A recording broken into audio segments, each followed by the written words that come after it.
Здравейте, колеги!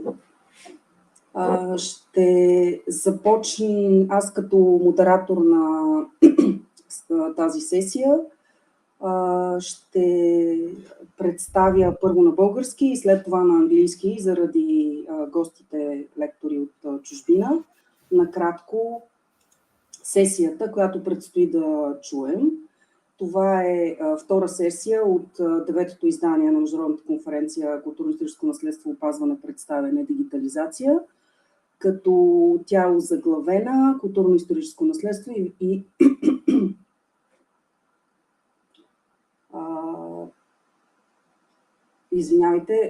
четвърта сесия, озаглавена Културно-историческо наследство, етнология и език. Първият лектор има малки промени в програмата, които сега ще обява. От обявените на сайта на конференцията лектори за сесия 4 ще успеят да изнесат своя доклад онлайн днес доктор Мирена Тодорова екмекджи от ИФН БАН, Олена Козакевич, Татяна Коцур, Людмила, Катерина и Андрей, както и последния за програмата лектор Иван Вълков. Промяната идва от невъзможността на трима колеги, Мариан Петров, Стефка Петрова и Ниасирма Петрова, да изнесат лично онлайн днешния си доклад. И преди да дам думата на нашия първи лектор, доктор Тодорова екмекджи, ще кажа това, което току-що представих и на английски за нашите гости от чужбина, в случая Олена. Dear participants in the 9th edition of our international conference, welcome to the 4th session of the conference entitled Ethnology and Language. In our session, each speaker will have approximately 15 minutes to present its title. The program is published on the website of the conference, and there is a small change in the preliminary program. Three of the lecturers are not able to present their titles. So our first lecturer today will be from Institute of Ethnographical Studies at Bulgarian Academy of Science, Dr. Mirena Тодорова екмекджи. And I will ask in the chat our lecture guests from abroad to write down which language from the formal languages on the website of the conference allowed they prefer to speak. The formal languages of this conference are three: Bulgarian, English, and Russian. So please, Olena, Tatiana, Ludmila, write down in the chat of this platform, Jitsi platform, the platform of the conference, which will be the language of your presentation, so that when I'm giving the floor to you, the colleagues in the which are listening to know beforehand. Thank you in advance. And now I give the floor to our first lecturer, Dr. Mirena Тодорова екмекджи. She will say which language will be her presentation on. And now I turn to Bulgarian language and end with this English. Здравейте, доктор Мирена Тодорова. Вие започвате нашата първа сесия. Имате 15 минути. Ако ще имаме време и за дискусия, така че ще ви помоля, ако имате възможност да останете до края на сесията за дискусионния кръг, да го направите. Благодаря ви. Заповядайте. Hello. I understood that a big part of the audience today is foreign, so I will speak in English. I am happy to be part of this conference, and I am starting my presentation.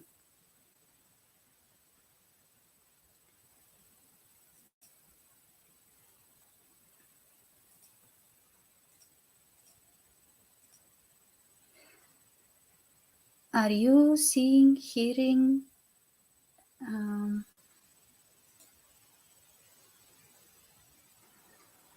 Не виждаме презентацията, виждаме те.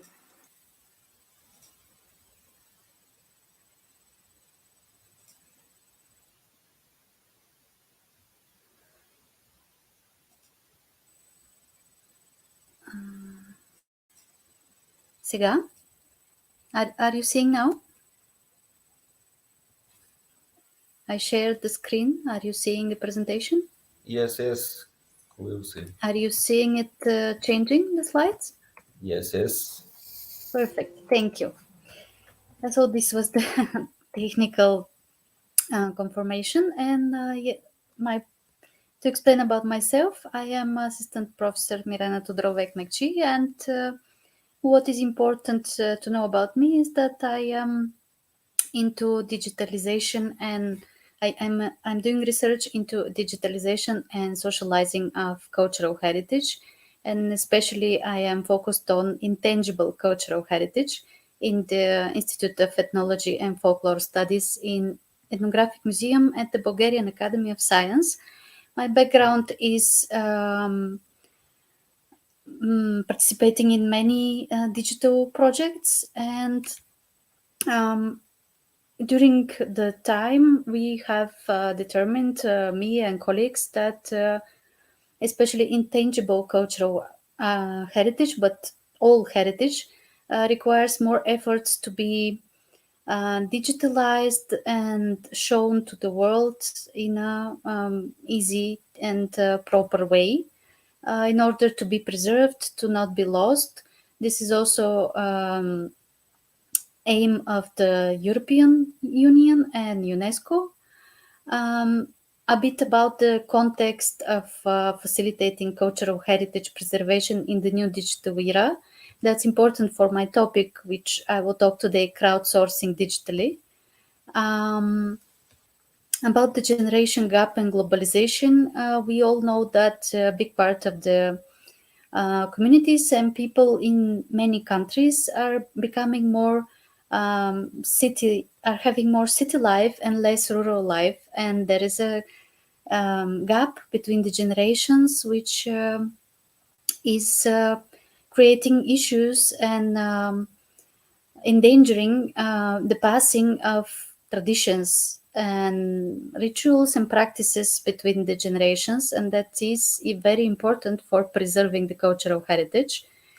The other so rural life, generation gap, and globalization are three factors which are affecting negatively and need to be analyzed and mentioned. Communities and individuals are actually the carriers of local traditions, and according to UNESCO 2003 convention, preserving the traditions in the communities, in the local communities, not just the knowledge about them existed, is very important for preserving the cultural heritage and keeping it alive to not disappear in time. About big data and artificial intelligence, why am I mentioning this related to the cultural heritage and traditions?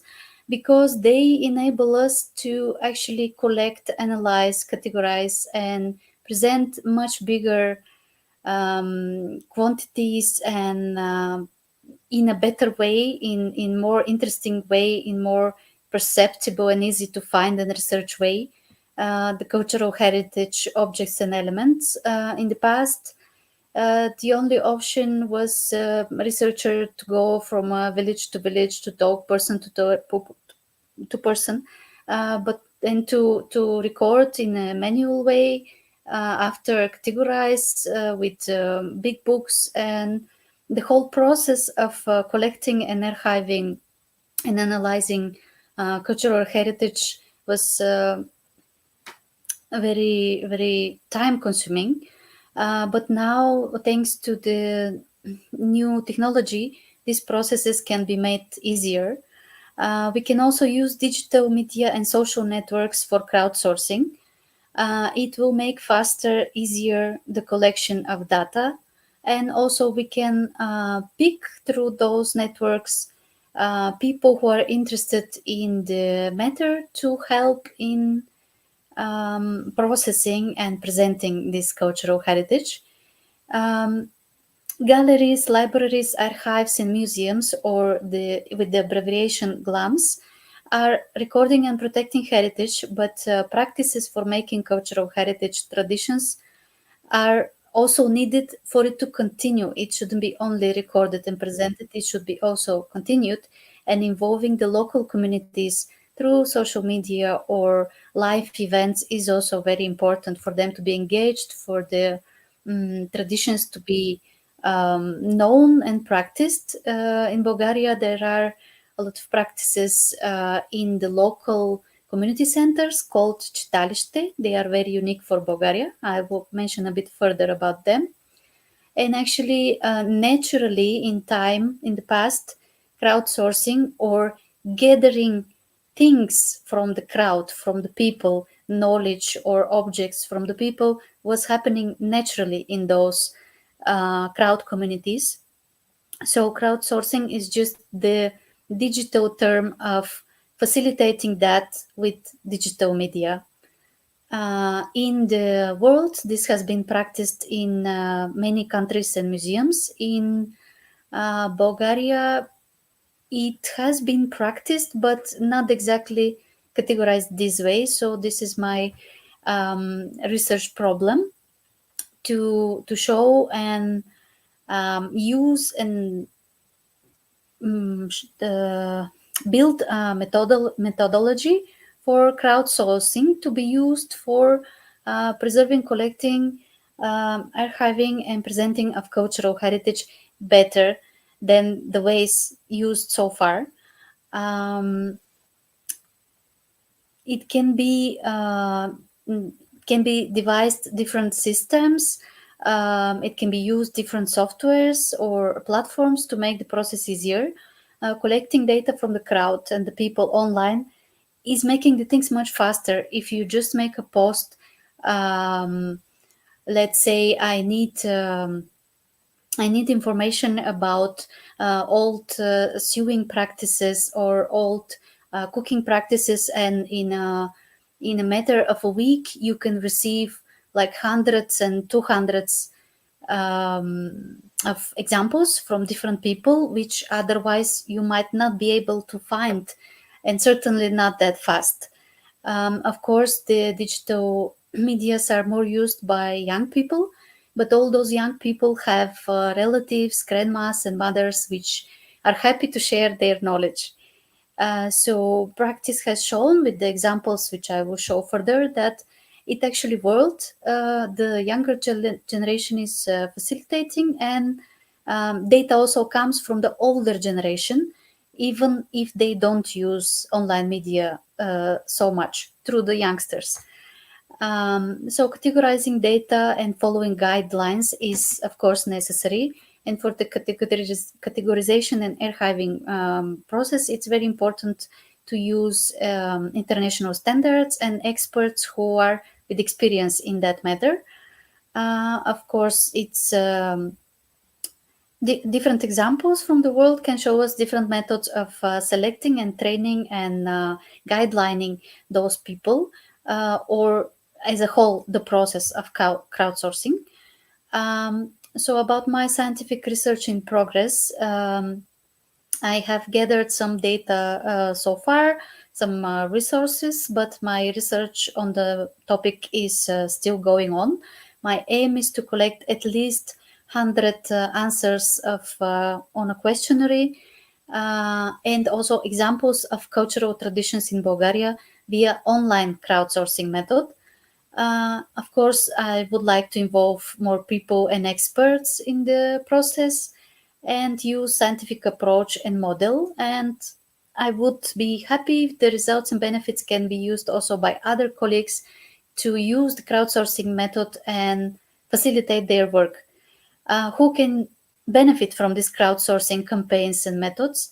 Researchers, museums and memory archives, local communities and community centers, or as I mentioned before, читалище is the name of it in Bulgaria, very popular. Every village and city in Bulgaria, every municipality has a читалище, which is the local community centers, and they are still alive and vivid, involving in the community. Also, NGOs can benefit often. The local communities actually do gather in different forms of NGOs, in a formal or non-formal way. They invent some name, they gather under this name, and they practice local traditions. National and international archives and catalogs can also benefit, and for me it's very important in time communities and countries to create some kind of online mapping platform which enables the people to find the traditions and rituals in different locations of the country easier and faster, not searching it one by one, but gathering it in one place. For touristic agencies and tourists, of course, it's very important in order to keep the economy going, and the crafts and traditions are motivated by economy. Institutions involved in preserving cultural heritage, of course, it's very important for them, but it does require time and methodology for communities to work together with institutions in a more proper way, to not have because communities are a bit disorganized and institutions have their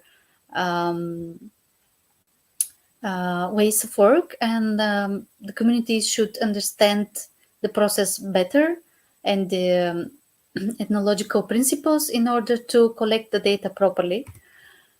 Some examples, and actually this example inspired me on the topic. It is from the conference Europeana 2022, The Stories of Ukraine's Summer Kitchens by Olia Hercules, if I'm pronouncing it well. Correct me if I'm wrong. And you can see I will not, if there is time, I will show the video, but I'm not sure there will be. So you can after check by the name this great example for me about crowdsourcing and using digital media to collect in a fast way big amounts of data and categorize it. Actually, Olia idea was to create a cooking book and preserve the local traditions of endangered communities in Ukraine, especially after the conflict in Ukraine the military conflict in Ukraine has started. And she is explaining in this video how she wanted to collect not only the recipes of the people, but also a lot of information was collected willingly and given by the people about traditions concerning preparation of this food. It's called summer kitchen traditions, and how the families were gathering, what they were doing, what rituals and practices they were doing. It's practiced in certain regions and in whole Ukraine. She made a book about it with recipes, but for me it's even more important the videos and photos which were recorded information about actually how important those summer kitchens were for gathering the local community and keeping their traditions. Recently, I think this year or last year, brosh, if I'm pronouncing it well, has become the tradition of preparing brosh, the local dish, has become a UNESCO heritage, endangered one. And some another example from Project Eureka, European Ritual Cuisine. This project involves several countries, including Bulgaria, and the Regional Museum of Burgas is partner in this project. There are videos and information online. Shortly, it presents the local recipes of different countries, but it presents them in a way that shows the local traditions, not just the cooking, not just the recipe. It presents and preserves the local traditions. And they have devised methodological guide which enables cultural institutions and museums to use this model for collecting, categorizing, and presenting in a proper way local traditions connected to cuisine. And why cuisine is important? Of course, often things in the family and in the community are happening around the table, around the food table. So that's why those examples are given. But not just cooking. Similar examples can be given for sewing, for singing, for dancing, for different gatherings of the community and certain rituals associated with celebrations and other occasions. And about digital mapping, I mentioned that at least in my dream world, and I'm seeing more and more examples in the world with different projects, every country is good to have similar maps like this one, showing in an interactive and very informative way the local traditions and cultural heritage, so that more people can actually reach this information and this heritage, not just the local communities in the local language, but also internationally to preserve it for the world. This, of course, enables also the work of researchers, and this is a scientific conference, so you would understand how it can make our work much more easier.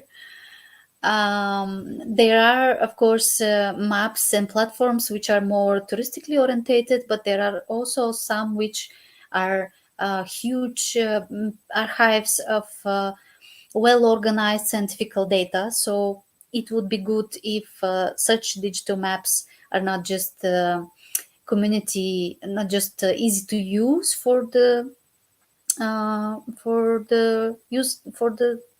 typical user, but also to have rich data and archive, or at least a link to search for people who want to involve in a scientific way, and to have more detailed categorization data. Those are some other examples, and some example from a ritual of bread making in Bulgaria, in Resen village, in the local community center. Usually those local community centers are maintained with governmental resources, but they operate heavily on the participation of and volunteering of local community involving in the activities of the community center.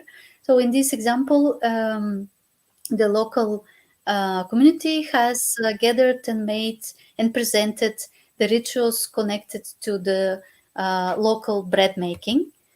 And here, something which many Bulgarians can smile on, and not just Bulgarians, I'm sure about it, compote and wine and rakia making traditions. Many, even in my generation, still remember how it is necessary for the whole family and even community neighbors together in order to make a big pot of winter jars with fruits, with wine, with rakia. So basically those rituals are a place where traditions are practiced, a event. And some example from Open Air Regional Ethnographic Museum Ether. It has been accepted as good practices in Bulgaria under UNESCO for preserving cultural heritage. They use competitions, games, contests, traditional and social media campaigns for also archiving and recreations in order to preserve the intangible cultural heritage of the region. This is again bread making, and on the right you can see the creation of butter making in the old way. This is an example again from the ethnographic open ethnographic air museum Ether. They made in the traditional plus the social media, a competition about gathering recipes and traditions connected to making winter jars with vegetables. This is common actually in other cultures also, but why I'm giving this example, because in a very short time they managed to gather with the online crowdsourcing way, they managed to gather a lot of data, which after was of course reviewed and categorized and presented in a good way by experts in the field. Another example from the Eureka project, there are videos already available in internet, and soon, as I know, there will be an online training course about again traditional recipes in several countries concerned in the project, and again not just the food but also the preparation, the meaning, and the value for the local communities. Those are important to be preserved, not just the recipes. So as I mentioned, this is just on the cuisine.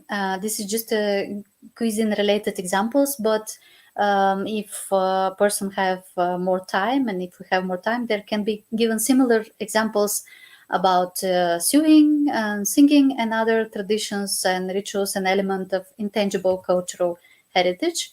And this is a very interesting project, the Time Machine project, which again uses sources from various institutions and NGOs and organizations and communities in order to gather a lot of big data and analyze it with modern software to make the bigger picture of what's happening in Europe, and to record it, of course, for the future. It is very time consuming to go museum by museum, place by place, but if this information is gathered in one place and presented in a suitable way, it is much more likely for the cultural heritage to be preserved for time in future. Also, the example, there are many examples in which buildings have been demolished by different disasters. Communities have disappeared or moved because of different disasters. Even lately, we had such examples, and it is very important to digitalize the heritage in order to recreate it, preserve it, continue it after the disaster has passed. This is again another project which I will not enter in detail, but again, it is using local community for source of information and crowdsourcing. And thank you for the information. I thank you for the attention.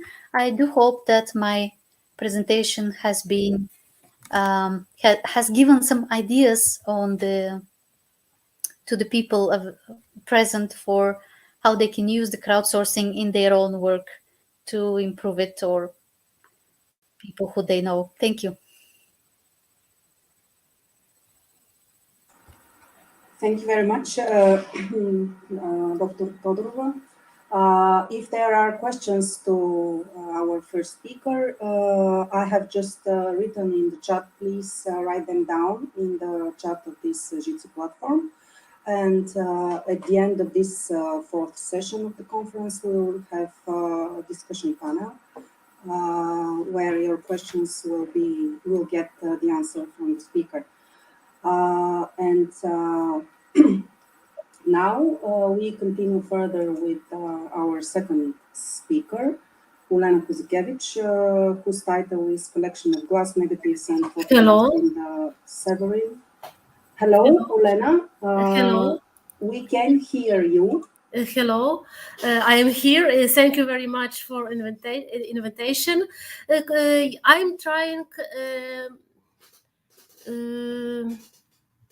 I'm trying presentation. You need to share your PowerPoint presentation by clicking on the third button in the platform. Yes, now we see your PowerPoint. Yes. Yes, okay. Okay. Yes. Okay. The floor is yours.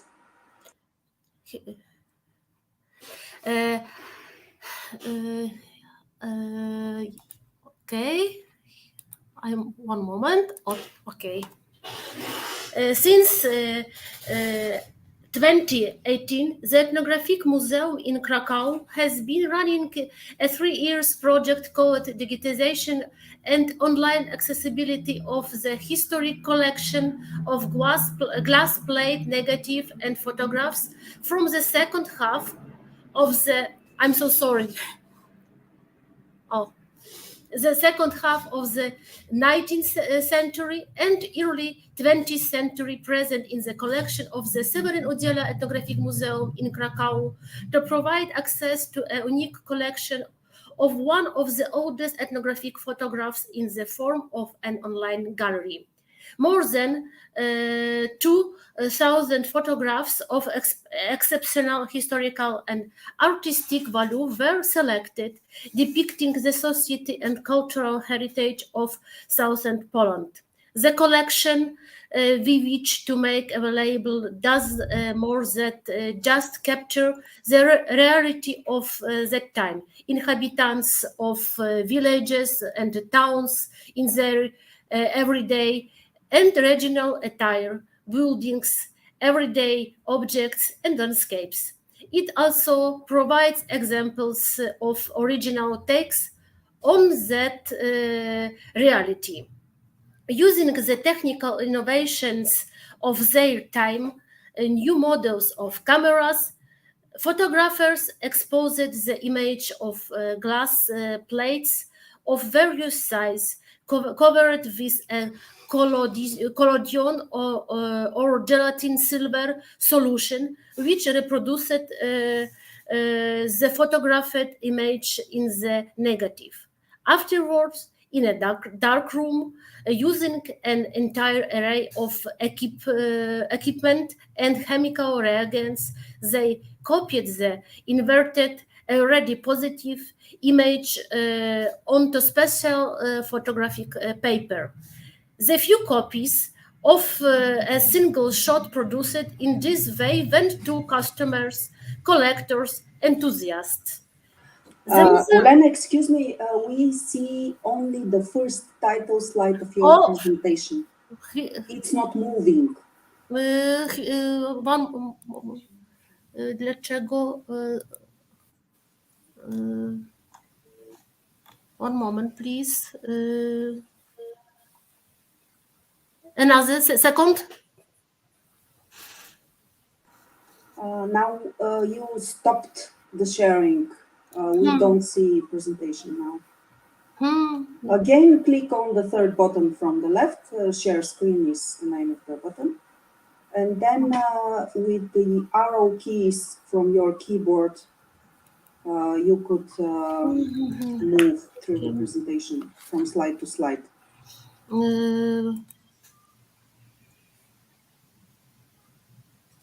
And now? No? I don't. We still don't see your presentation. I sent my presentation on email address, maybe moderator. Yes, you can see. You can send it on my personal. I have just written. Maybe in this my email. You can send the PowerPoint if you think that this is the solution. And in this another slide or no? When you click on the third button, share screen, you have to choose with the left button of the mouse which from all open screens on your computer you want to share. And this second step is very important. Want to share the whole screen or PowerPoint screen or whatever. I don't know what's opened on your computer, but you have to be precise in clicking on exact PowerPoint presentation window. Now we see, well done. Now we see slide number 3. Okay. Okay. I zacz od... Don't use slideshow. My slideshow is in the 10, 20. Oh, okay. slideshow? Or no? We see Microsoft PowerPoint program. We don't see Microsoft PowerPoint slideshow. That's why please stay on your PowerPoint file and move from slide to slide there. We see now. Now it's okay. Yes, slide number 5. 5. Okay. 6. 6. Yes. 6. Okay. So, I trying every slide. Every slide. Okay. Yes, this will work. Thank you. Okay. Using the technical innovation of okay, this sorry, another text. The photographs we make available, which are of exceptional historical and informational value, constitute more than a simple mechanical recording of the reality of the time. Inhabitants of villages and towns in their everyday and regional attire, buildings, everyday items, landscape rituals. It also provides examples of original takes on that reality the photographers, professionals, amateurs, enthusiasts, and artists alike aim at their cameras primarily at the people around them. They have captured images of thousands of people of light-sensitive material with a wealth of diversity in terms of age, character, facial expressions, dress, biography, relationships, the photographs, all while remembering to provide the most important information about the place, time, and sometimes even personal details of those posing in front of them. Many of these images had been captured decades before the museum was founded, showing its first exhibition 1911. In September 1917, Severin Udziela himself appeared in the Krakow press to the gentlemen of professional and amateur photographers. Citation. In recent months, many peasants, suburbans, and Jews had to take pictures of themselves in order to obtain various ID cards. Professional and amateur photographers also have a lot of film, negative, that they do not need. Since such photographic negatives are desirable for ethnographic study, the management of the Ethnographic Museum in Krakow kindly asked professional and amateur photographers to donate to the museum collections photographic negatives that they no longer need, depicting rural small town and Jewish people. That glasses should bear the inscription where the photographed persons come from, and if possible also the name and surname of the photographed person and their age. End of citation. Results of this project in museum. All photographic materials have undergone specialist conservation work, which has prepared them for an effective and safe digitization process. The objects have been cleaned of surface dirt. In addition, the movable and detached fragments of the image were secured and the tears and places of defect were glued and stabilized. The final stage of the conservation work was placing the negative and photographic prints in certificate made to measure protective sleeves and in collective boxes. The protective packaging was adapted to the type and state of preservation of the object, as well as to the storage condition in the collection warehouse. The digital photographs have been partially tone corrected and retouched, thanks to which they regained the quality of photographs that the originals from over 100 years ago could have had. Excellent high-resolution reproduction will allow to magnify the image many time and look at all the plans and detail. And the collection in museum, the collection is photo in museum. We have in this project 6 collection according to their authors and area of research. Juliusz Dudkiewicz, Eugeniusz Frankowski, Władysław Podstawka, Valery Eliasz Radzikowski, Seweryn Udziela, Leopold Węgrzynowicz, and photographic materials from Małopolska and the former Eastern territories by various authors. And now, after process of digitization, I want you presented photo after this project, after conservation, the photo on the gallery. First photograph, first collection, the collection Juliusz Dudkiewicz, very interesting photograph. Juliusz Dudkiewicz, who specialized in studio, portrait, and outdoor photography. In this slide, very interesting card, because the same person and another front, I named this photo, this Photoshop, like as Photoshop.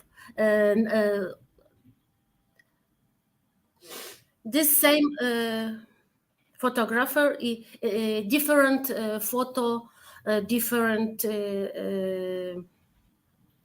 process. In the atelier, photographs were taken in the albumate and collodition techniques, as well as on porcelain, glass, and enamel. At the beginning, the plant was located in Suceava, then in Stanislavov, Kolomyia, Lviv. In addition to his portrait work, Dudkiewicz is best known and recognizable as the author of photographs depicting the areas and people of the Husu and Pokutia regions. He is a pioneer of mountain photography of Czarnogora in Carpathian region, contemporary Ukraine, and the author of one of the earliest shots of Pokutia. His pictures depicting landscapes and portraits of the local population, the so-called type representing ethnic groups, were exhibited at the first ethnographic exhibition of Pokutia in Kolomyia. Album versions of the photos prepared for this exhibition are in the Museum of Ethnography and Artistic Craft in Lviv and in the collection of the library at the University of Toronto. Dudkiewicz also photographed the visit of Charles, King of Romania, to his estate in Broșteni, which resulted in a an album of 44 photos. Dudkiewicz participated in many exhibitions, portraits and landscapes from the photo taken at the plant were published in large numbers on postcards, strongly popularizing the image of the Hucu and Pokutia region. And another very interesting photographer, Leopold Węgrzynowicz, in this photo, he carried them out for many years of his teaching work, which he started after a short period of work in Kraków and Lviv. In Kuty, Borszczów, Istry. Now this is eastern Ukraine. And in addition to teaching physics, mathematics, chemistry, or geography, he tried to interest students in history, archaeology, and folk culture, which was served by his lecture with light painting, but above all by organizing scouting teams in which he traveled around the country with young people. Excuse me, Ulena, you have 4 minutes left. Okay. During these trips, he photographed a lot, and the illustrative material obtained in this way, next to the collected object related to the culture of the Hucu region, Podola, or his beloved Beskid, this Poland. He transferred collection to the Ethnographic Museum in Kraków. There are in this slide, in another slide, project photo Leopolda Węgrzynowicza. In this series, this collection, Franciszek Strzałko, the collection of wooden churches, East Boykos region, contemporary Ukraine. It's very interesting because when we have special traveling, scientific traveling on this region, many of this church now is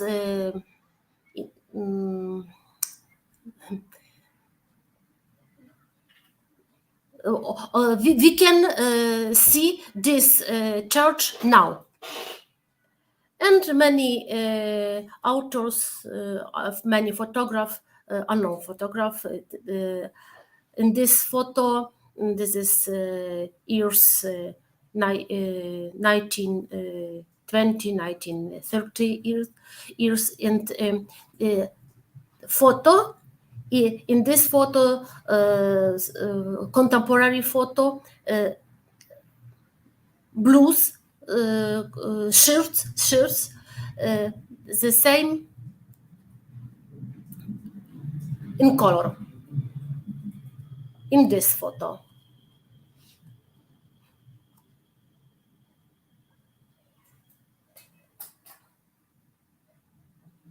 And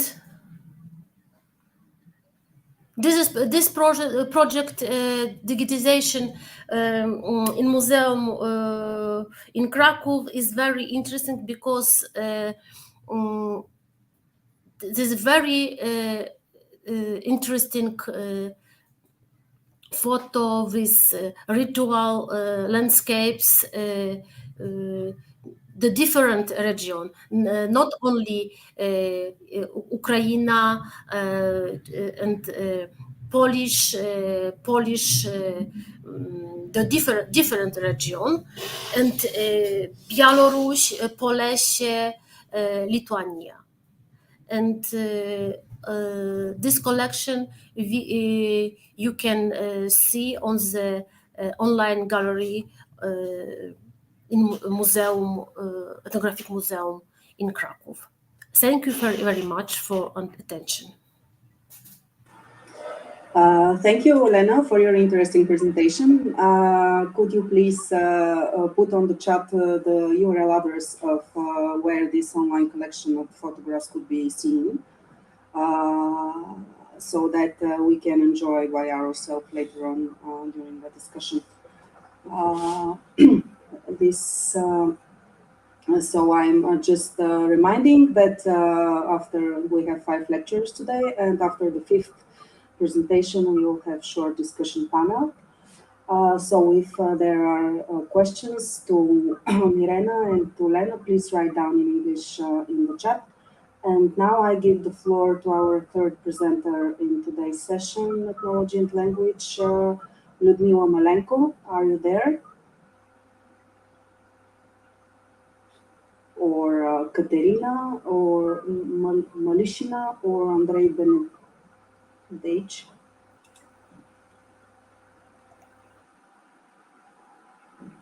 It seems that okay. Now I see that Tatiana Kutsur is there. Hello, you are welcome to share your presentation, your screen by the 3rd button on, from the left. Please share your PowerPoint file, not slideshow. Okay, thank you so much. I try to do so.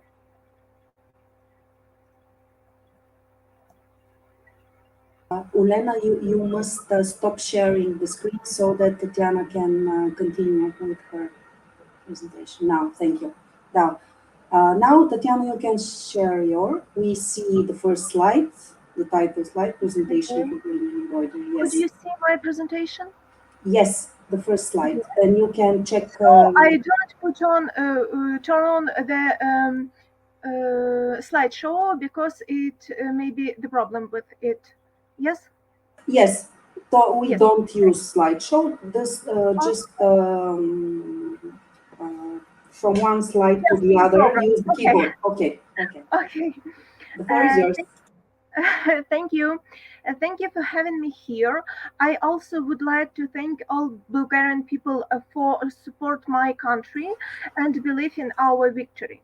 Today, I will talk about the way of presentation of Ukrainian traditional embroidery in times of war. Traditional embroidery is one of the most vivid and beloved Ukrainian national symbols. The interesting in this type of decor has grown in all parts of our country after Russian full-scale invasion on February 24, 2022. Embroidery and its images are used even more actively than before as a marker of national identity. Shorts decorated with embroidery were worn by people and government officials. Graphics, images, murals, stamps, poster, packaging, etc. Artists and designers decorated with traditional embroidery patterns, images. Ukrainian embroidery was used at fashion show, and it is demonstrated at permanent and temporary exhibition in Ukrainian and abroad. We note the use of embroidery as a national symbol not only by Ukrainian artists, for example, by Andriy Zelinsky, but also by artists from abroad, for example, the Ukrainian and Parisian murals by Christian Guémy. Taking into account the diverse use of embroidery and the variable of their graphics interpretation of its ornaments, within the limits of this report, I will restrict myself to the issues of presentation items decorated with traditional embroidery from museum or private collection after the full-scale invasion. On one of the first exhibition after the full-scale invasion to show embroidery was With Christ, Ukraine Will Rise, an annual exhibition dedicated to the Easter at Vasil Stefanik Library, which lasted during May-June 2022, and where the works of Ukrainian embroidery masters Maria Kaliniak and Maria Martinyak were showed. They are united by their understanding of Ukrainian embroidery as a complex and aesthetic attractive phenomenon, the desire to preserve that reproduction traditional Ukrainian traditional embroidery stitches, and the search for a new interpretation of traditional schemes. Maria Kaliniak actively researched the local featuring of Western Ukrainian traditional embroidery. She was greatly impressed by the folk art of the Pokutya region, where her husband, Mykola Kaliniak, came from. The artist's collection and theoretical works turned into the creative activity, as a result of which she created more than 200 original works, towel, napkins, male and female shirts, and dresses decorated with embroidery. In them, Maria Kaliniak demonstrated her virtuoso mastery of the needles, using various stitches and their combination to create perfect composition, each of which is based on ornaments from the folk art central of Hutsol, Pokutya, Boyko, Opilya region, as well as the eastern part of Ukraine, such Poltava region. 42 works of the craftswoman were presented on the exhibition. The next one was Maria Kaliniak works. He is a master of artistic embroidery of a new generation, a collector and popularization of Ukrainian traditional art. The master's creative activity is characterized by a deep understanding of the principle of building and ornament in traditional Ukrainian embroidery. Maria Martiniak knows many embroidery techniques, freely combining them with each other, and also advise other masters. Most of Maria Martiniak works is interior items, but she also embroidered male, female, and children shirts based on folk motifs. 27 of her works were at the exhibition. Along with the works of craftswomen, towels from the private collection were presented on the exhibition. One of them was embroidered in 1942 and belonged to a soldier of Ukrainian Insurance Army. This towel provides that during the long stretch of independence, Ukrainians were accompanied by items decorated with embroidery. Numerous photographs of Ukrainian Insurance Army soldiers in embroidery shirts are also testified it. The interest of the public was aroused by a presentation of traditional clothing by Yuri Melnichuk's collection, which took place in May 24-25 in Lviv. Yuri Melnichuk is a master of folk embroidery, a co-founder of groups and schools whose goal is to perceive and revival the techniques of Ukrainian traditional embroidery. He works for a long time at the National Center of Folk Culture, Ivan Gonchar Museum.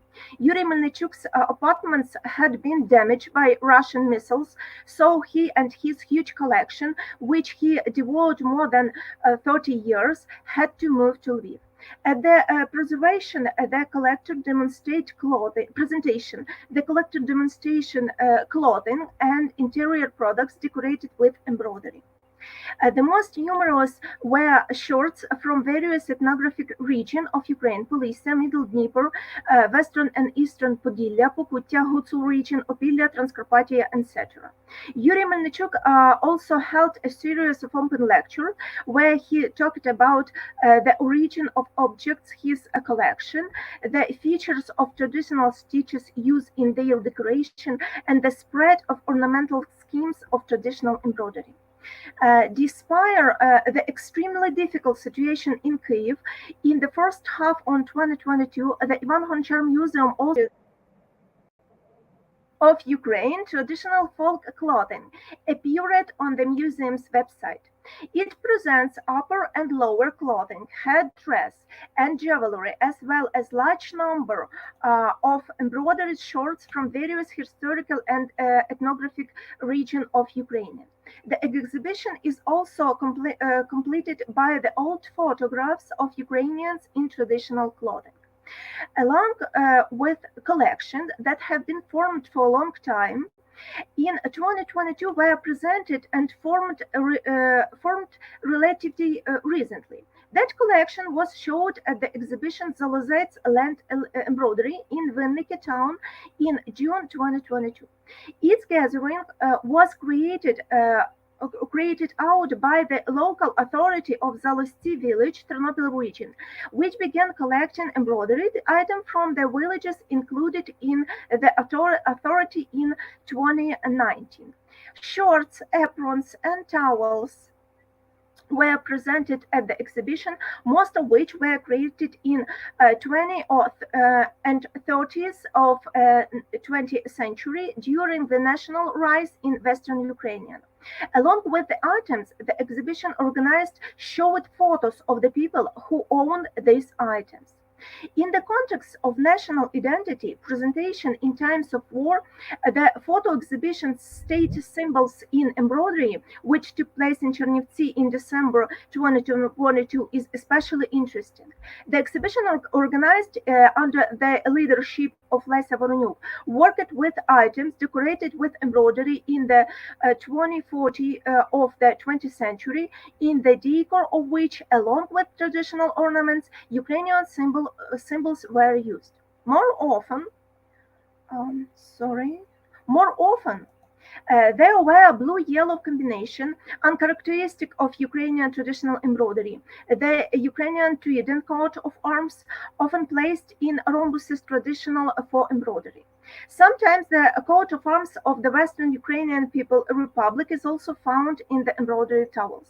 Taking into account the difficulty in moving production during martial law, the exhibition was presented in the form of photographs taken in the local museums of Chernivtsi, Lviv, Ternopil, and Ivano-Frankivsk region.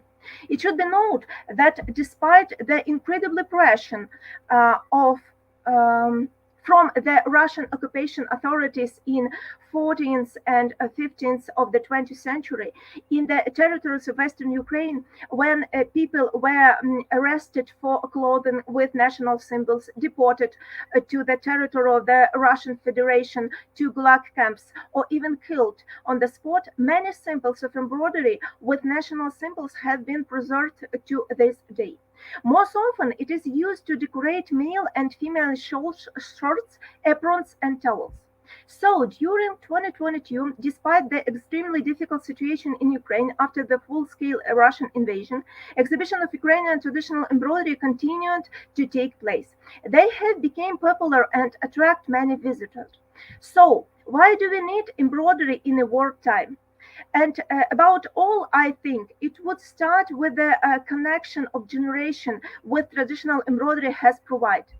As a decorative technique, embroidery also has a representation value, although for some, of course, this function is dominant. But also we can forget about its protective function associated with the use of ancient symbol and the creation of new ones.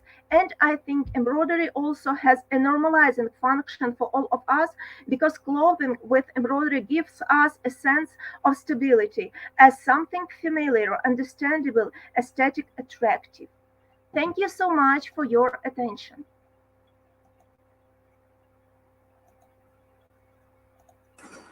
Thank you, Tatiana, for your interesting view for rich embroidery collection. Just a reminder, if there are questions to you, and maybe where the digitized version of this collection can be seen online, if you are able to stay till the end of the session, we have one more lecture after you. We'll be glad to, so that you are able to answer to the questions related to your theme. And now we continue on with our next speakers, actually, if they appear meanwhile. Are there Ludmila, Katerina, or Andrei with the theme about Olcher Slavonic language? Well, it seems they didn't manage to get into Jitsi. If they appear later on, we can include them in the session. And now I see that Marianne, Stefka, and Mia, our three next speakers, they said beforehand that they will not be able to present in person. Online, their titles, they are language related. And it seems that we have, according to the program on the conference website, one last lecture in this fourth session, Ethnology and Language. The lecturer is Ivan Volkov, and the theme he will speak about is theopsychological interpretation of loneliness. Now I kindly invite Ivan to share his screen. Can you hear us?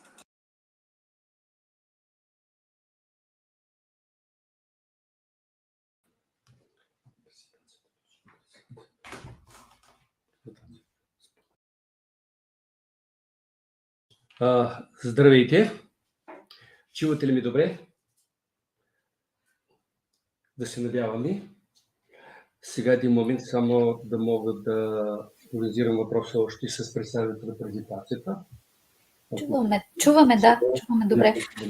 He will speak for our foreign participants in Bulgarian language, and the slides will be in Bulgarian.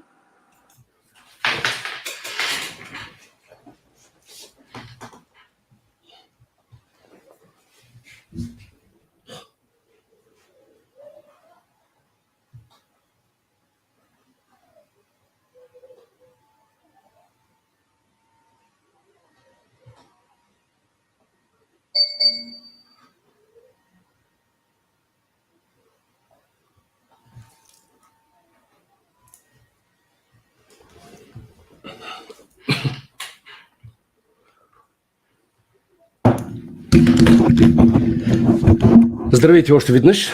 Надявам се, че си чуваме добре. Уважаеми колеги, не само здравейте, но и Христос възкръсе. Все още се намираме на тази чудесна, прекрасна великденска вълна.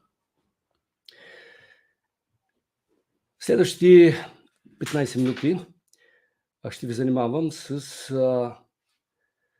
темата, която съм избрал под название теопсихологическа интерпретация за самотата.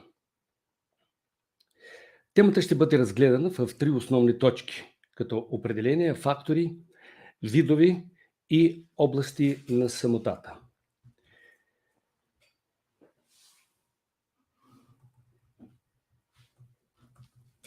Съществуват ред психологически фактори, които способстват за самотата. Извинете, само за момент, търсят ме.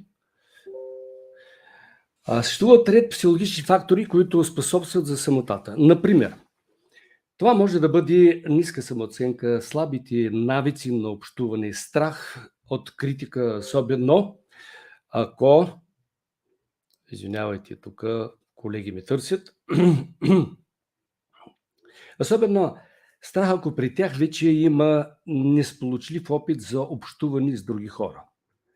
Друга категория е хора, които се стремят към уединение с природата, си извънземните, влизат в своят емпиричен свят, като остават пасивни на емоционално, чувствено и интелектуално ниво. Волята също много отслабва. По този начин стават или потенциални жертви, или вече жертви на демоничните сили, които ги завличат в своят окултен свят. Изолацията като самота дори създава проблеми в авиацията и космонавтиката. Интересно, че Мироненко пише за авиационната практика, която знае немалко дори авиопроизшествия, които са станали поради това, че летците изведнъж започват да възприемат действителността за илюзия. Западните учени, които са изследвали поведението на летците, които летят на едномесечни самолети, на местни самолети, са описвали че чувството на откъснатост от земята, което се съпровожда от слухова и зрителна халюцинация, за някои учени появата на халюцинации при лиците е следствие от еднообразие и монотонност на впечатленията, липса на достатъчно външни дразнители, които влияят на органи на чувствата. По време на експерименти изследователи описват състоянието на човека. Той губи чувството за време, обсебва го безпокойство и при някой дори се стига до нарушаване на психичната дейност и се появяват халюцинации. Изпитатели са поставили две цели. Едната – да се изучи природата на психичните разстройства при дългото осамотяване с цел да се създаде ефективно средство за борба с тях. От друга – да се изучава експериментално психологически механизми на първоначална стадия на развитието на психичните заболявания. Този въпрос е много сериозен, затова ние го разглеждаме заедно с вас и от психологична, и от теопсихологична гледна точка. Трябва да признаем, че съвременните хора са самотни, защото съзнателно или не избират да строят стени, а не мостови в своето поведение и взаимоотношение. И тук, естествено, голяма помощ, кавички, се оказва и съвременната технология. Тогава, когато в един и същ апартамент, едно и също семейство, баща и дъщеря си говорят по така, чрез онлайн. Отчуждение и в крайна сметка и дори осамотяване и самота. Нека да дадем сега дефиниция за самотата. Самотата е предположително състояние на емоционално изтощение, което се приповдига, когато човек се чувства чужден, недоразбран или отвърлен от другите или няма подходящи социални партньори за желаната дейност, която да осигури социална интегрираност и възможност за емоционална близост. Такова определение дава Рук. В науката самотата се оценява като противоестествено състояние за човека, свързано с безизходност и отчуждение, което спира пълноценно социално развитие на личността. Какви са факторите и видове на самотата?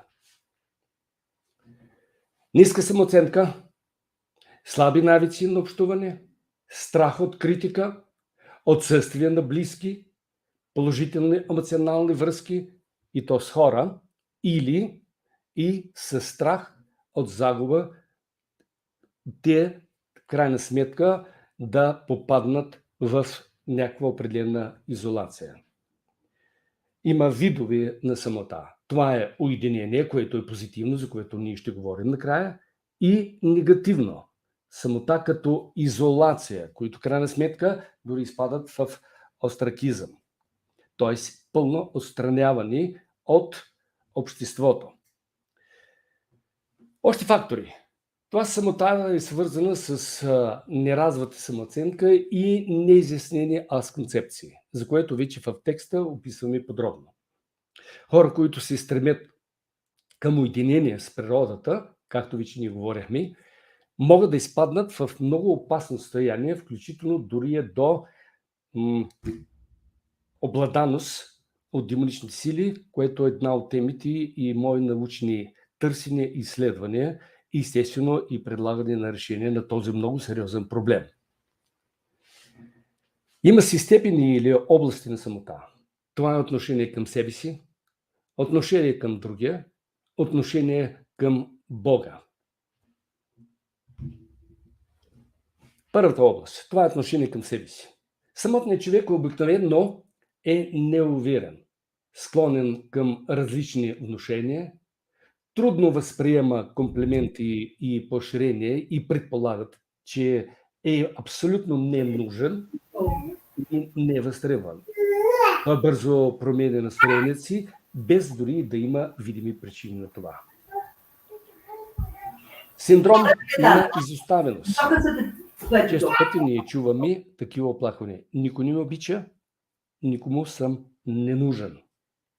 Има библейски примери, дори за хора, които са постигнали царско положение. Един от тях е нашият герой Саул, който мисля, че е известен и за вас, който крайна сметка, след всякакво такива преследвания, които винаги нахлува тази вълна върху големи лидери, учители, особено вождови, крайна сметка те изпадат в едно състояние, когато самият цар Саул казва: никой не ме обича и дори синът ми е предал. Това ние го виждаме в императорите, в фюрери, генсеки и всички съвременни звезди, които крайна сметка дори завършат с суицид по тази причина, че не виждат за себе си достойни за тях. Това е един от факторите, бих казал, за самота. Отношение към другите. Човек не е самодостатъчен и не може да се развива нормално в изолация, а само при общуване с други личности и то важно в общност, в социума. Важното е, че Бог е единствената личност, която може в пълнота да разбере човека, тъй като той е негов творец и много добре познава естеството на човека. И само в него човек може да намери покой. Не напразно Христос каза: елате при мен всички отрудени и обременени и аз ще ви успокоя, аз ще ви дава покой. Реално това става и 21 век, за което още ще говорим. Блаженният Августин, мисля, че е известен за вас, счита, че хората първоначално били създадени с вакуум в сърцето, с тази празнота, която би ги привличала към общуване със своя Творец, с Бога. Бердяев пък в своите разсъждения казва: личността е длъжна да отстоява своето своеобразие, своята независимост и важното духовна свобода, като да я осъществява своето призвание именно не някъде извън обществото и социума, а в обществото. По тази причина ние сме принудени да дадем една теопсиологическа интерпретация за самотата. Като естествено ще цитираме места от Свещеното писание и едно от тях, това е уникално изказване на най-мъдрия човек на земята, това е Еклесиаст, Соломон. Човек самотен и друго си няма. Няма ни син, ни брат, а пък на всичките му трудови край няма. И очите му се насищат на богатство. Тоест, има друго място, той казва, че окото на човека е ненаситимо. За кого той си каза пък: се трудя и лишавам от блага душата си. И това е суета и нехубава работа. И той продължава да казва: суета над суетата. Друго място той казва: по-добре двама, нежели един, понеже имат добра награда за труда си. Ще се краде този стих, който ще пожелая, вие можете да го прочетете до края. Всеобщо признание, авторитет, известност не могат да изградят вътрешен мир, душевен комфорт и удовлетворение на аза. След грехопадението, страхът и самотата погълват прекрасните преживявания на Адам и Ева от общуването с Бога, което всъщност и най-важното определение за рая, това е общението с Бога. И от този момент, за съжаление, всеки човек на земята изпитва самота, липсва и носталгия голяма, вътрешна, въпреки че той не може да се обясни и търси я навсякъде, а всъщност тази носталгия вътрешно, това е потребност на творението да общува с Твореца. Трябва да признаем, че мътните води, в кавички тук взимам, уморяват, а суетата обременява човека. Дори е в, бих казал, кулминация на своята слава, както вече подчертахме. Не напразно Бог дава една притча за блудния син в Евангелието Лука 15 глава 16 стих, като с това показва, че духовно зрялата личност вижда разликата в съдържанието и не заменя истинската духовна и душевна храна, което храни човека с външна опаковка на оскъдност от рошкови и мътни води на хедонизма. Блудният син е представен по най-съвършен начин за човека. Що е човек тук на тази земя? Роден дори най-благополучно семейство, в най-добри условия и дори бих казал страна с най-високи стандарти. За голямо съжаление, също като психолог искам да кажа, там пък най-големият коефициент на самоубийства. Процесът и последиците на самотата. Започва от униние, разочарование, апатия, което носи себе си безразличие, равнодушие към всичко, после субдепресия и депресия. Състоянието на една изразходваност, изтощеност на една човешка душа, което има всичко и същевременно няма нищо. Той е сам. Ако не се спре на време, може да се стигне дори до маникална или параноидна шизофрения, деградация на личността. И както вече подчертах, при окултно обременени хора, които са свързали с демоничните сили, с цел да общуват с извънземни, с космическа енергия и всичко останало, на което съвременното общество буквално се юрнало да търси именно това съвършенство чрез трансмедитации и други практики, стига се до тези степенувания, които съм изследвал. Това е девиантност, отклонение на мисли, на чувства, на емоции. Това е демонизация, като влияние на тези демонични сили върху цялото му естество и дори бесообладаност, когато пълен контрол над личността от страна на демоничните сили. Така че много е важно, ако търсим действително свръхестествено, то кое е, то ще бъде. Първо трябва да изследваме, да изучим, да проверим и след това да се съюзим с него. Защото последствията са опасни. Разглеждам по-подробно в текста положението на една личност, както ние недавно излязахме, още някой ни е излязал от празника, Великден. Това е когато всеки един от нас иска отново да изпие чашата на удоволствието, удовлетворението, на веселбата именно по време на празник. Описвам много подробно, а тук само ще маркирам някои неща. Какво се случва всъщност и то почти със всеки един. Подготовка на празник изиска консолидация на волеви, емоционалния и интелектуалния потенциал, заедно с изпълнението на ежедневните задължения. Естествено, той остава без сили. Като желанието все пак той да получи нещо взамен. Очакването настройва въображението към фантазии, които са далеч от реализация. Така ние виждаме дори случая с Марта, на когато Христос казва: ти за много неща се суетиш, а ти трябва само едно, а Мария избра благата част. Сигурно сте чули тази история.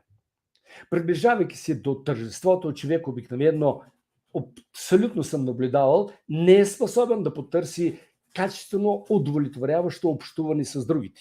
Пълноценно и смислено прекарано време, особено в нашето време, когато и телевизора шуми, и всички говорят, и музика включена, а душата желая да чуе нещо хубаво за себе си. И то всеки един от нас. От млади до възрастни. Крайна сметка, истинската храна за душата няма. Края на празника води до рязък спад в чувствата и емоциите.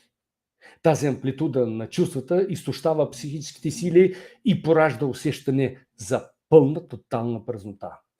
По време на тази вътрешна пустота идват мисли, дори не само за самота, но и възприемане на себе си, както изоставен, така също и почва да търси вина. Сигурно аз съм виновен, аз съм този, който не успях. Всъщност всички са такива, само че не всички на време се признават. В търсене на причина за вътрешния този дискомфорт, някои изпадат в униния, други плачат, трети стават разразителни, дори и агресивни. И най-много карани си, между другото, и разводи и парясване, именно сред такива веселби. Вакуумът при неновородени човек, т.е. човек, който е християнин, номинален по традиция и нищо повече, но няма в Бога в себе си и Святия Дух няма, довежда човека до полудепресивно състояние или състояние на субдепресия, за което вече говорим. Вместо да се отдава на тъга, което поражда самота, човек следва да намери стимул, за да се противопостави. Това е решението. Няма доказано дългосрочни стимули, които да активират волята на човека, чисто дори по психологичен път. Има само един вариант. Човек да се обърне към Бога. И в свое време Давид, изпитвайки това състояние, бидейки цар също и в комбинация на различни тържества, той вижда себе си самотен и казва: милостно погледни към мен и ме помилуй, защото съм самотен и огнетен. Това го казва цар Давид. Апостол Павел в последствие, видейки всички тези пиршества по време на Римската империя, в която той живееше, казва, препоръка дава на християните: не се опивайте с вино, защото то няма да реши проблемата, особено самотата, което често пъти хора се опитат да го залеят и по някакъв начин да го заблокират. Но предлага, казва: изпълвайте се със Святия Божия Дух. И тук е въпросът: имаме ли ние тази опитност, особено като християни? Христос казва: ето стоя пред вратата и хлопам. Ако някой чуе гласа ми и отвори вратата, ще вляза при него и ще вечеря с него и той с мен. Ето е решението на проблема с самота. Тук на този слайд виждаме как много сполучлива в първата снимка изживее мига, всъщност какво завършва. И истинското, това е реално, когато Бог благославя. Особено в случая, ако става въпрос за съединение на двама, желателно препоръчвам, като вече свещенослужител, те да зарегистрират брака, те да бъдат венчани в църквата и тогава блаженството на семейния живот, където двама стават едно и никога няма да бъдат самотни, то има континуум и то за цяла вечност, повярвайте. Извинявайте за такива емоционални елементи, понеже от опита е преживяно и за това горещо препоръчвам. Не бих желал това мое представяне да бъде само някаква теория, суха и нищо. Бих желал то да бъде приложено поне на един човек, който сега ми чува.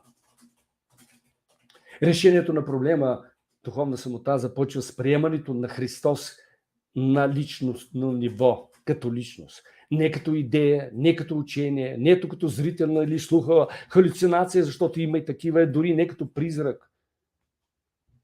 Апостол Павел каза: както сте приели Христос и Исус като Господ, така и ходете в Него. Човек влиза в присъствието на Бога чрез молитва и задълбочено четене на Писанието, чрез което и Бог му се открива и говори към сърцето и към умът. Нашата сила, това е диалога с Бога, и то в съзнато и волево уединение с Него, ако наистина го търсим. И отново Давид каза: простирам ръцете си към Тебе, душата ми жадува за Тебе като изнорена земя. Той разкрива състояние на самота и търсене на този проблем, въпреки че е цар и беше обиколен. Не само от стражи, а и дори бих казал от харем, което е факт за него време, което и имаше такава практика. Но нищо не го задоволяваше. Жадуваше душата му за Бога. Като Елен в друго място той каза. Друго нещо, което е важно, че Бог въвежда в дом самотните. Освобождава от окови и затворниците, а непокорните остават в знойна пустиня. Псалм 67, 7 стих. Самият Христос каза: няма да ви оставя сираци, ще дойда при вас. И много силно послание на апостол Павел, послание Коринтяните, 6 глава, 17 стих. А който се съединява с Господа е един дух с Него.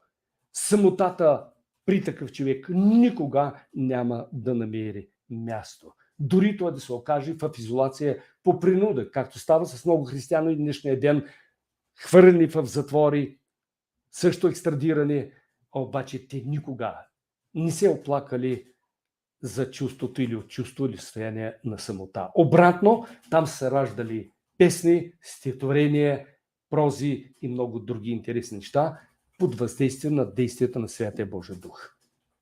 Човек, който говори, това е важно решение. За проблема на самотата по отношение към ближници се осъществява само когато ближният си приема като част от самият себе си. Това, което днешния ден в нашето общество почти го няма, особено във време на сублипсизма, тази философия, която се разпространява масово, за съжаление. А всъщност човека трябва да се научи да вижда в другият себе си и най-после да се научи да изпълни и втората заповед, освен първата. Възлюби ближния като себе си. Никога няма да видиш себе си тогава самотен. И тук малко хумор накрая, за тези, които може би вече така с нетърпение чакат кога ще свърши. Тази страхотна картинка, която видях. Правилната жена знае как да запази баланса и стабилност в семейството. Нека се посмеем малко. И другото, което съм направил като извод. Какво прави Бог с човека? Господ дава съпруга и съпруг за баланс в съответствие с особености на личността и с цел кардинална промяна. Второто. Господ дава деца за баланс между знание и познание, което практично човек почва особено да разпознава себе си, на колко е той наистина християнин. На духовно-нравствените тези закони, които се описват в Писанието. Третото. Господ дава конкретни родители и прародители за баланс, особено за свръхуспешните, които някой, може би от нас, си има такъв. Особено млади хора. Къде ви са родителите? Ако са в старския дом, това е вече дисбаланс. Господ дава презвитери, дякъни, проповедници и всички служители на всички църкви, всички деноминации за балансирано изграждане на Христовото тяло, което е жива църква, които са хора, не сгради, а хора, за които казва апостол Павел, вие сте живи камъни, които се изграждат и най-доброто общество за тази цел е църквата. Господ дава немощни и слаби в църквата, от които често хора се припъват от тях, а всъщност това е лазарет, а не най-съвършени идеални хора. С цел отново за баланс. И най-интересното, че чрез това изпитва силните духом, и той казва, вие силните духом, носете немощите на славите и не огаждайте на себе си. При изпълнение на тези духовни закони, духовна нравствени закони, нито един от нас, нито една личност няма не само да се почувства, но няма да види себе си в състояние на самота. Бъдете благословени, всичко останало ще бъде написано в статията, която ще бъде предоставена. Благодаря за вашето внимание. Ако ще има въпроси, после съм готов да отговарям.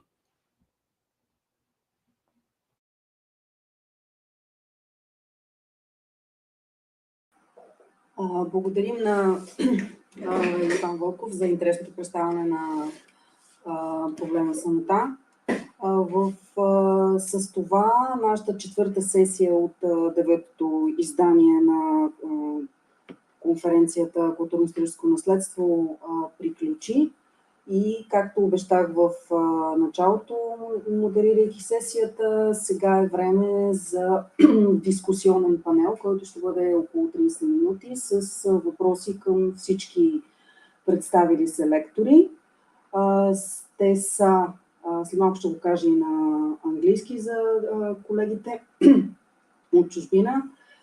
Значи, приемаме в дискусионния панел към сесия 4 Етнология и език, приемаме въпроси към доктор Мирена Тодорова-Кнепчи, към Олена Козакевич, Татяна Коцур и Иван Вълков. Останалите, описани в програмата на сайта на конференцията, нямаха възможност да представят лично онлайн по време на сесията своите доклади.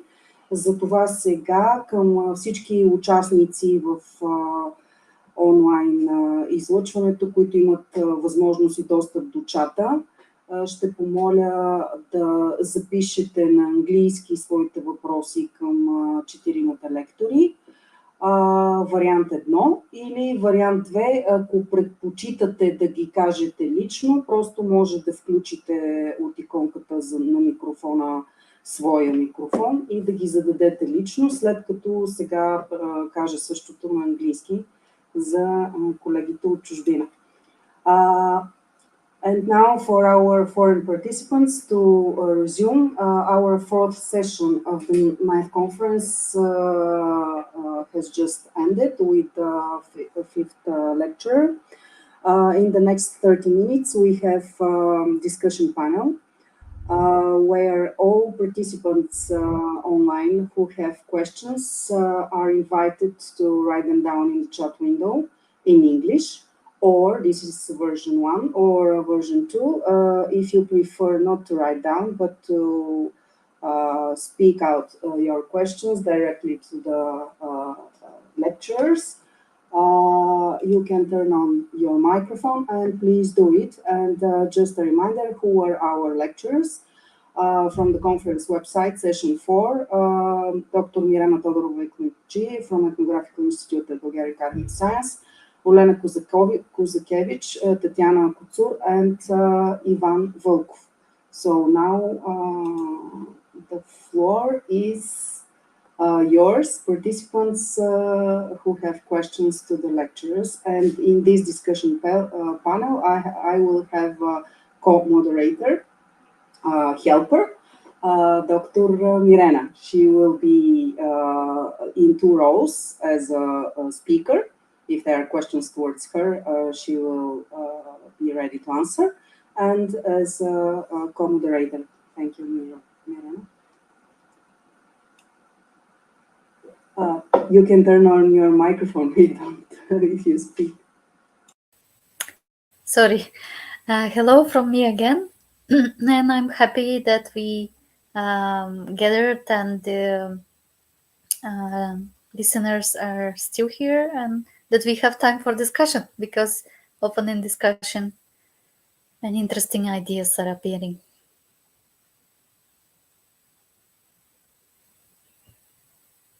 So maybe to ask if our foreign guests have questions, and especially there was a question for me.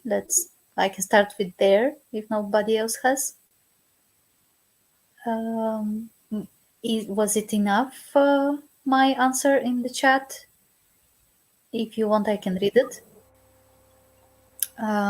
Tatiana Kutsur has asked me, could I tell a bit more about the international standards of digitalization that I use in my work? And I have given a link to Daria paper crowdsourcing methods with cultural heritage and academic databases, which might be useful for other colleagues also. You can check it out. And actually, my work is still in progress and depends also on other colleagues and existing methodology in the institute.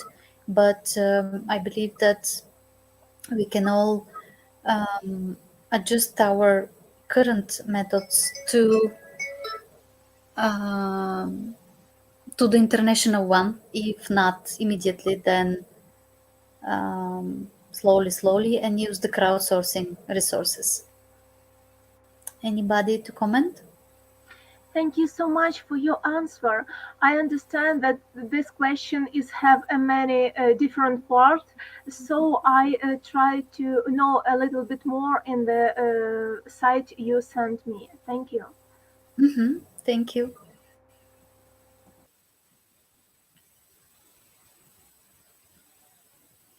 And I will repeat my question. I will repeat my question to Olena. I personally was impressed by photography, digital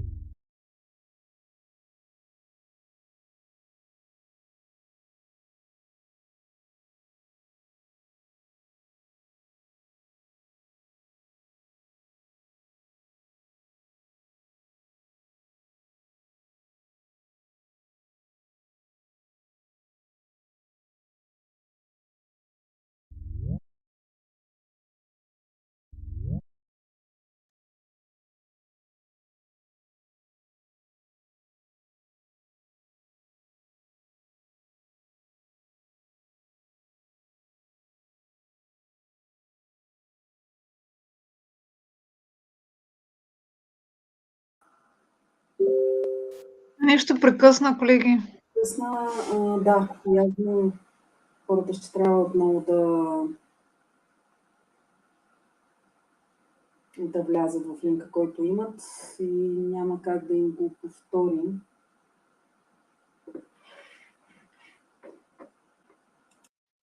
Аз помислех, че нещо от моя интернет става. Да, виждам, че се включват хората полека.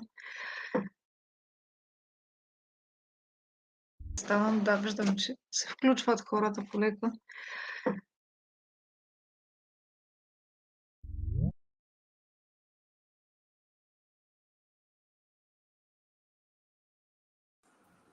Welcome back.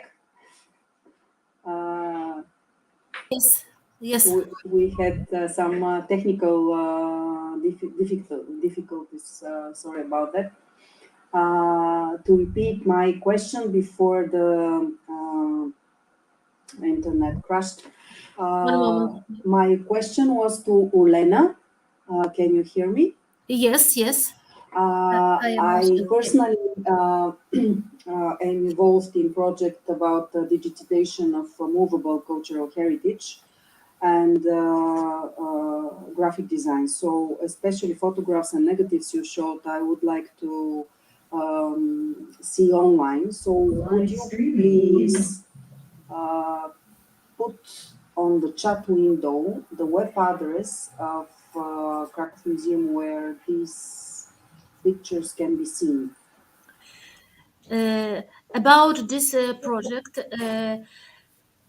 photograph and conservation in another work.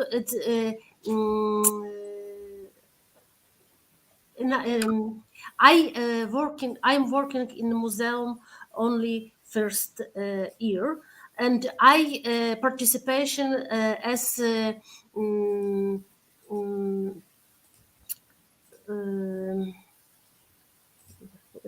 one moment, please.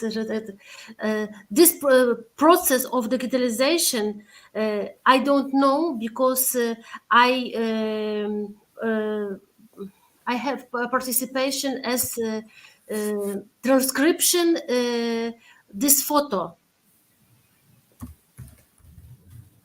And do you have access to the images while you're describing them? Yes, and this project we have in pandemia. All workers worked in online in the house because we have work no place in museum. And I don't know because I did this project in house. So let's my part of this project. So you're not exactly sure if they are in the online cloud system of the internal yes online, yeah, I'm trying, or outside published. I'm trying search this address Okay. because sometimes I have some problem in with internet. Okay, then if you cannot find it now, maybe you can send later to the email of the conference for the people who are interested. We will redirect. Okay. And also I am reminding the participants here, the guests, that the sessions are recorded. So if you forgot to copy some link or some information, you can actually check out the videos on the site. We have a link to the video channel with the recordings.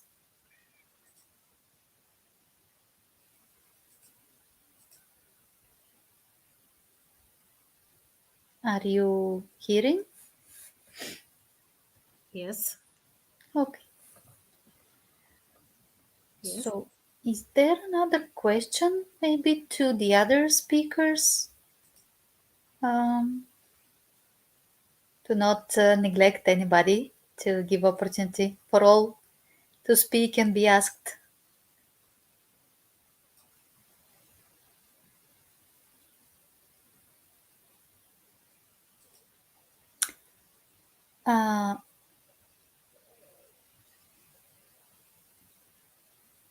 Има ли също някой от българската аудитория, който би искал да попита въпрос на български към Иван Вълков или другите лектори от днешната сесия?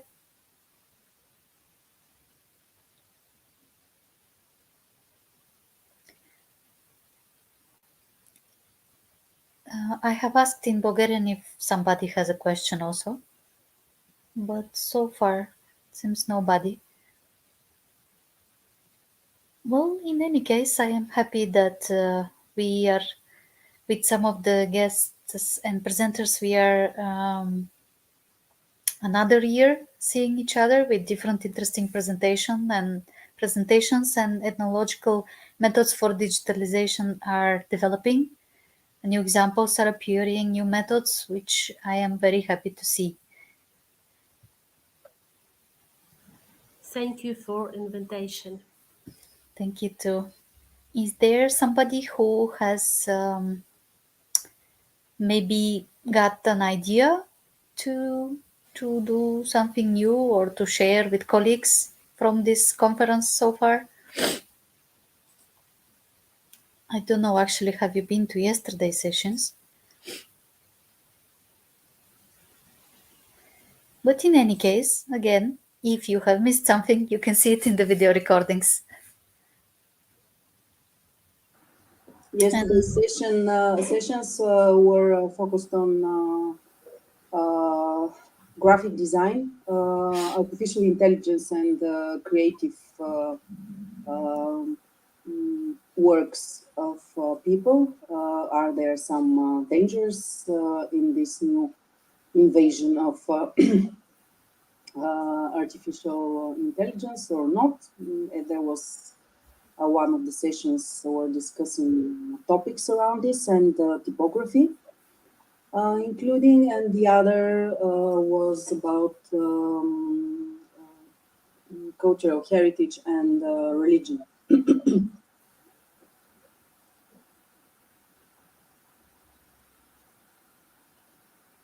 Just to remind, and tomorrow we have again 2 sessions, morning and afternoon session. You can see the program on the conference website link. I just wanted to add also that we will be happy in future to have even more participants from colleagues from different places, museums, institutions, and just a reminder also about the text publishments after the conference, that if you are able to send them until 5th May, it will be great. That's the date announced on the site. And in case you're not, just write us maybe for a next edition of the journal. And there is a question in Bulgarian to Иван Вълков, so I will switch to Bulgarian. Имаме въпрос на български в чата от Александър Александров към Иван Вълков. Дайте случай от вашата практика, който ще е интересен и нетрадиционен, като методи, например, използване на Светото писание.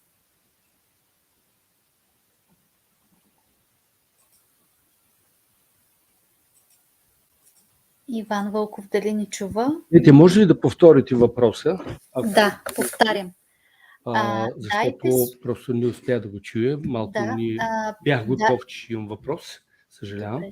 Няма проблем. Ясно.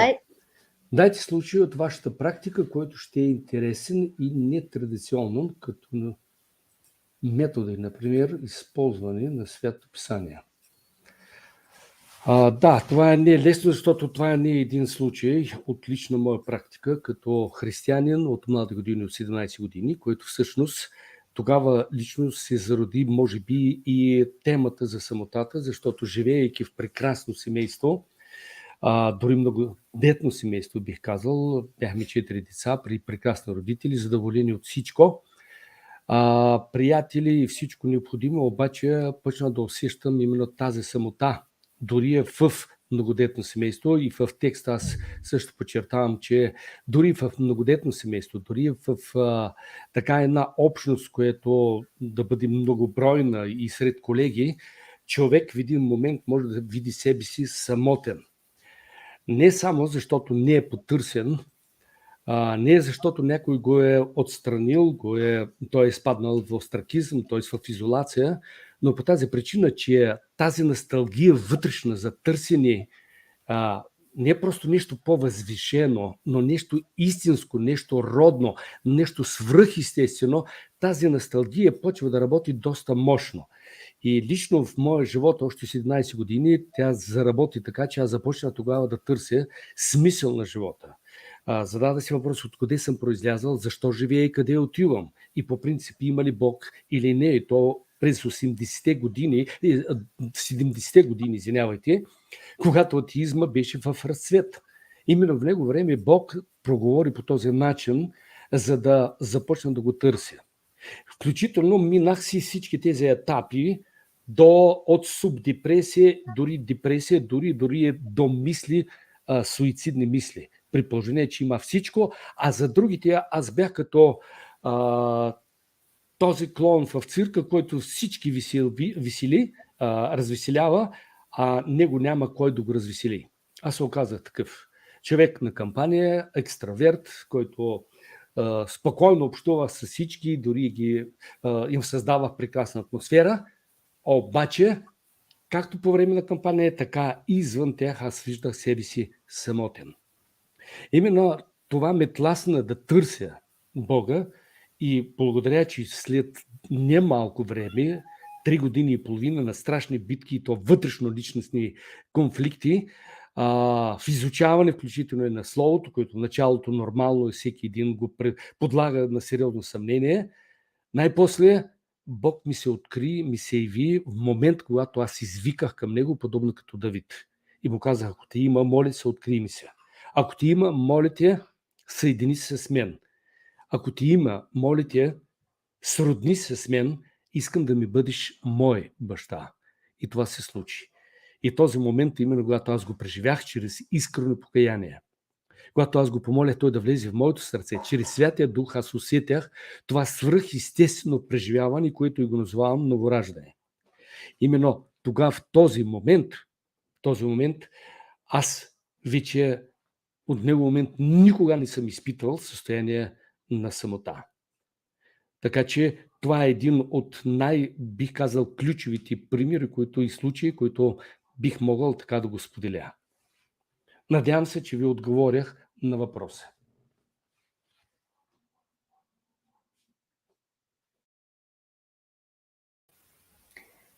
Аз не знам той дали има възможност да говори Александър Александров или само да пише.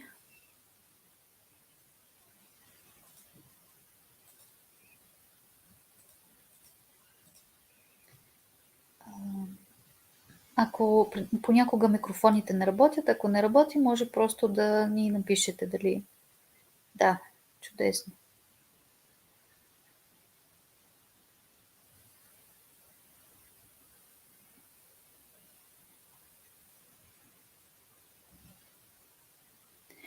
Ами, понеже е дискусия, поканвам и другите да вземат отношение или да попитат.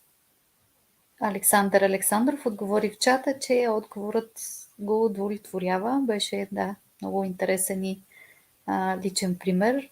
В същото време с анализа, който видяхме на всички степени, на всички състояния.